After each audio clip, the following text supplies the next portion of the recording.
നിങ്ങളുടെ favourite shows ഇനി ഒരിക്കലും മിസ്സാവില്ല. ഇപ്പോൾ C5 കാണും നിങ്ങളുടെ ഫേവറേറ്റ് ഷോ തികച്ചും സൗജന്യമായി. ഞാൻ കണ്ടുപിടിക്കുക മാത്രമല്ല, എല്ലാവരുടെയും കള്ളത്തരങ്ങൾ ഞാൻ പുറത്തു കൊണ്ടുവരും. ഞാനേ താഴെ ചെന്നിരിക്കാൻ പോവാ. കുറച്ച് സ്വസ്ഥത കിട്ടൂല്ലോ. ആ, അവിടെ ചെന്നിരുന്നാ മതി. അപ്പൊ അവളുടെ ഫോൺ വരും. സൗകര്യമായിട്ട് അറ്റൻഡ് ചെയ്യാലോ.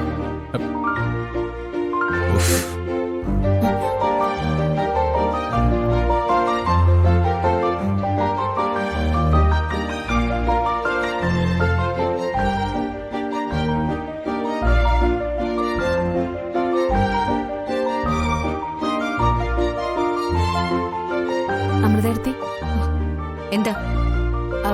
അല്ല, ഒരു ചെറിയ കാര്യം പറയാൻ വേണ്ടി വന്നതാ. ചെറിയ കാര്യമല്ല, വലിയ കാര്യം. വലിയ കാര്യം പറയാൻ വേണ്ടി വന്നതാ. എന്താന്ന് വെച്ചാ, അമൃതേടത്തി ആരെയും കണ്ണടച്ച് വിശ്വസിക്കരുത്. അമൃതേടത്തി ഏറ്റവും കൂടുതൽ വിശ്വസിക്കുന്നത് ആരെയൊക്കെയാണോ അവരായിരിക്കും അമൃതേടത്തി ചതിക്കുന്നത്. എന്നെ ആരും ചതിച്ചിട്ടൊന്നുമില്ല. ഐശ്വര്യ എന്തിനെ കുറിച്ചാ പറയുന്നത്? ഒന്നുമില്ല, ഞാൻ പറഞ്ഞേ ഉള്ളൂ.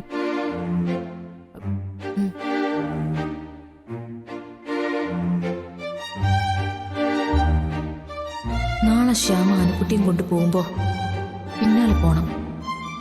അശ്വതിയും ശ്യാമയും തമ്മിൽ കാണുന്നുണ്ടോന്ന് അറിയണം.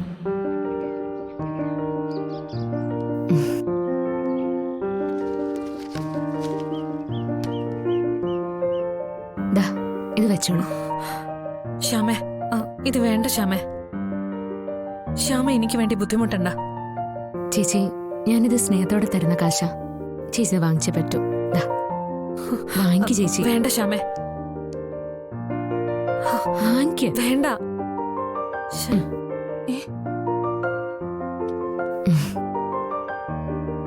ശ്യാമേ, എനിക്കൊരപേക്ഷയുള്ളൂ. ഞാൻ പറഞ്ഞ കാര്യം വേറെ ആരും അറിയരുത്. ശ്യാമ ഇന്നലെ എനിക്ക് വാക്ക് തന്നതാ, ആരോടും പറയില്ല എന്ന്.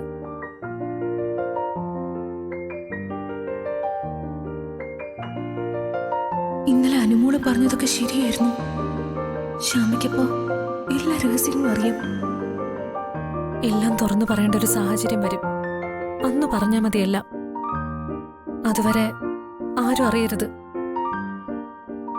ശ്യാമ ഇനി എന്നെ കാണാനും വരരുത്. ശ്യാമ ഇത്ര കള്ളിയായിരുന്നു. എന്തൊക്കെയായിരിക്കും അവള് മറച്ചു വെച്ചിട്ടുണ്ടാവുക? ഇല്ല ചേച്ചി, ഇനി അങ്ങനെ കാണാൻ വരില്ല.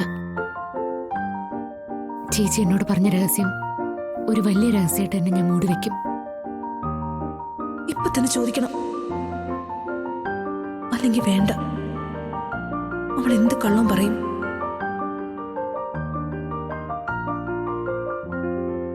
ഒരു സാഹചര്യത്തിലും ഞാനിത് ആരോടും പറയില്ല. അഖിൽ സാറിനോട് പോലും ഞാനിത് പറയില്ല. സാർ ഇതറിഞ്ഞാ തകർന്നു പോവും. ചേച്ചി, ഞാനൊന്ന് ചെല്ലട്ടെ. ഇത് വെച്ചോ.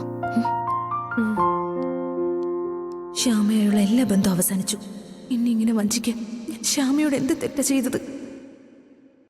ഡൗൺലോഡ് ചെയ്യൂ C5 ആപ്പ്. കാണൂ എല്ലാ എപ്പിസോഡുകളും സൗജന്യമായി.